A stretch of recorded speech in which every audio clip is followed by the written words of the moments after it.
ბაქოს ქუჩაზე საცხოვრებელ სახლში შეჭრილი დევნილები დაკავებულ ფართს ნებაყოფლობით ტოვებენ. იძულებით გადაადგილებულმა პირებმა სამინისტროს შეთავაზება მიიღეს.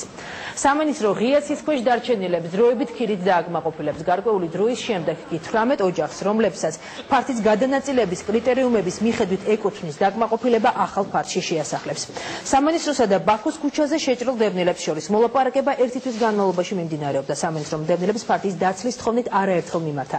საბოლოოდ იძულებით გადაადგილებულმა პირებმა სამინისტროს წინადადება მიიღეს და შენობა იძულებითი ფორმების გამოყენების გარეშე დატოვეს.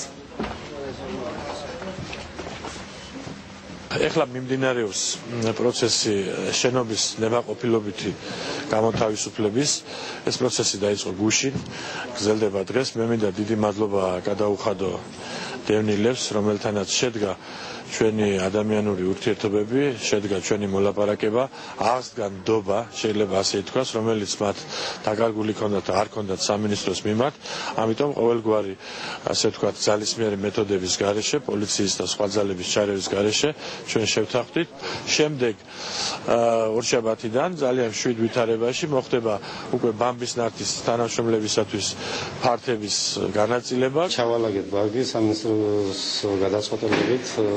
ეხლა დროებით გავდივართ ქირით და რო დასრულდება რემონტი, გადავალთ მოსკოვის პროსპექტში. ვინახულეთ ჩვენი განკუთვნილი ფართები. არ არის ცუდი ადგილი, არ არის ცუდი შენობა, არ არის ცუდი ოთახები, ასე რომ დაბალი ადგილია, მაგრამ მაინც ყოველ მიზეზის გარეშე ამას ჯობია.